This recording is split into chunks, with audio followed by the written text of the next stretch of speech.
Love President Trump or hate him, everyone, including President Xi, should be rooting for his China trade deal. Hello, this is Robert Romano, Vice President of Public Policy with Americans for Limited Government, dailytorch.com. Hit that subscribe button.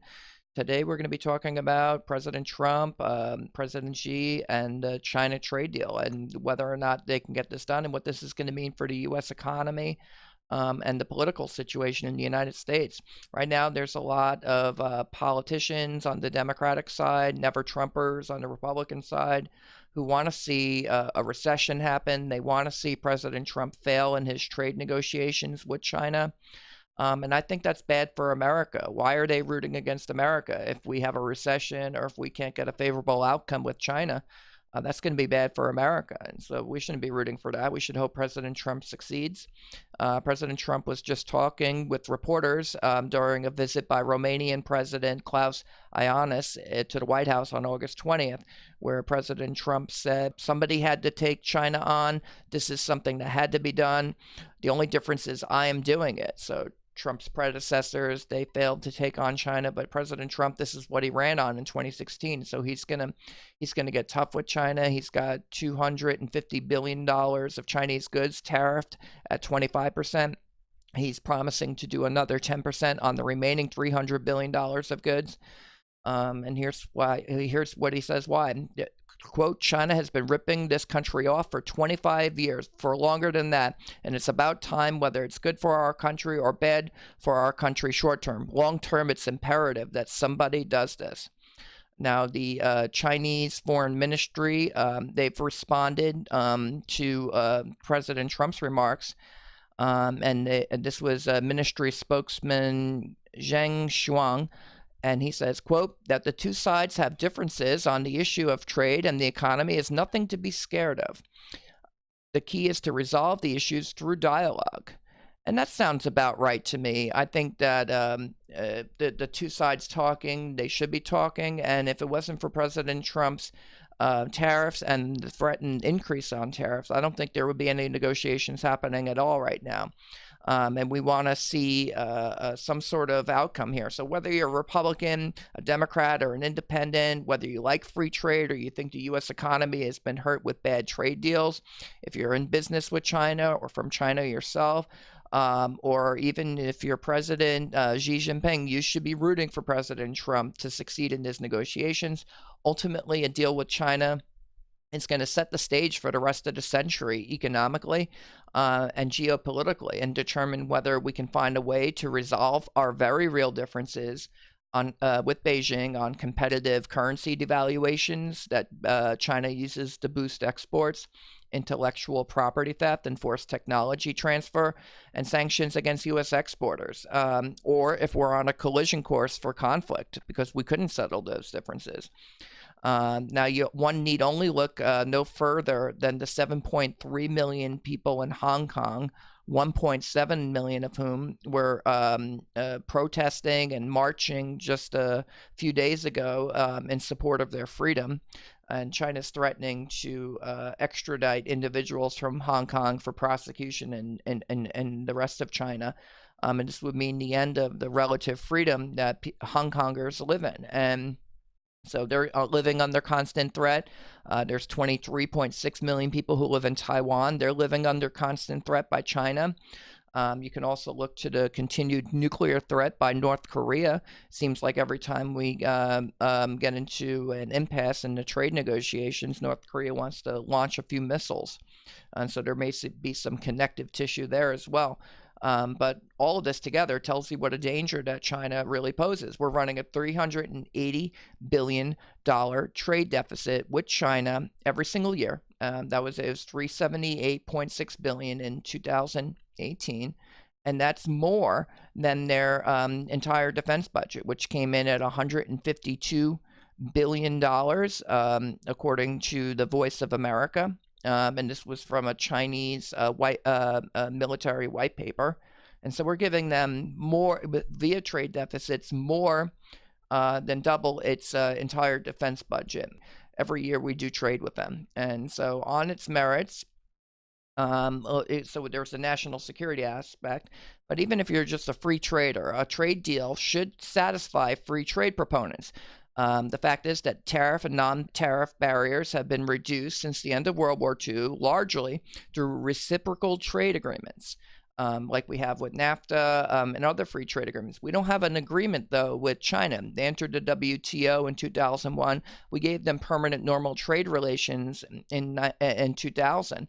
And that followed a really steep devaluation of the yuan versus the dollar in the mid 90s, and it's stayed there ever since, and then it was allowed to appreciate after the financial crisis, and then that all the way through 2013 and into early 2014, and then it's been largely on a devaluation curve since then.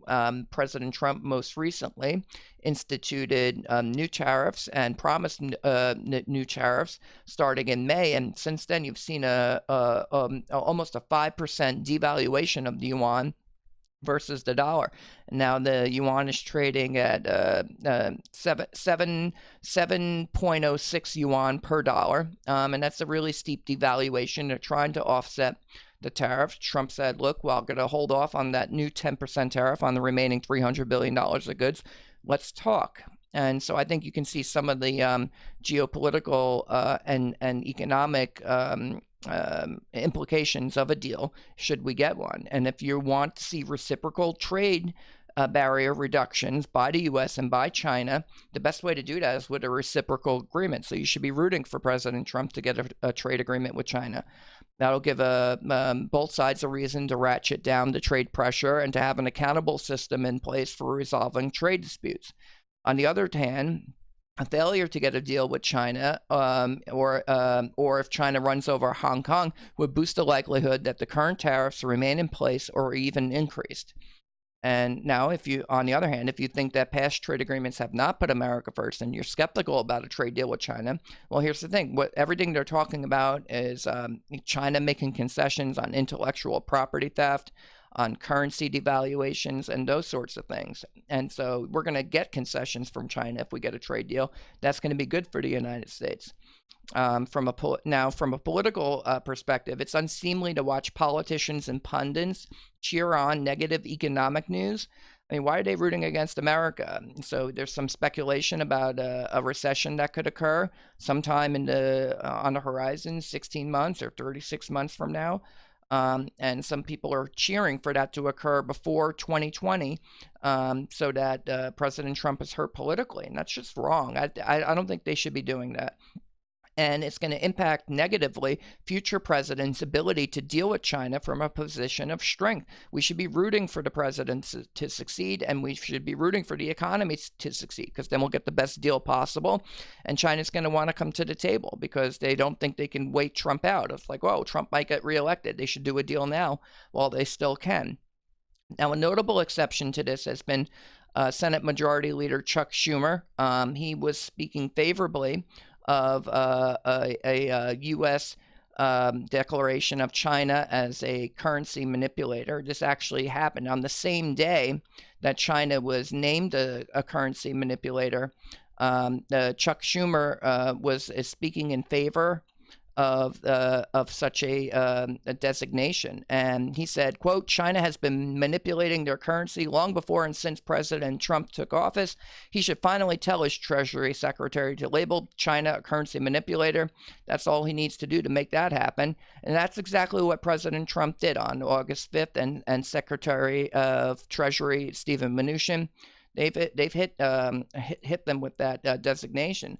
But if you look at Chuck Schumer's statements, he hasn't said anything in praise of this designation. And so, what's it going to take to be supportive of the president's trade policy? And on August 5th, we see this designation that Chuck Schumer was calling for, and Chuck Schumer can't even bring himself to praise the action. And he's busy talking about gun control and everything else. But you can criticize the president where you disagree, but where you agree with him and he does what you want, and you're the leader of the Democrats in the Senate, you should be speaking in favor of that. That's going to strengthen President Trump's hand in those negotiations, because it's going to send a signal to Beijing that America is united on this issue, and we want to get tough on China, and we don't want them running over Hong Kong or Taiwan for that matter, and that we were all better off if we do a trade deal. I mean, what's better, trade or war? I mean, we don't want to see anything bad happen.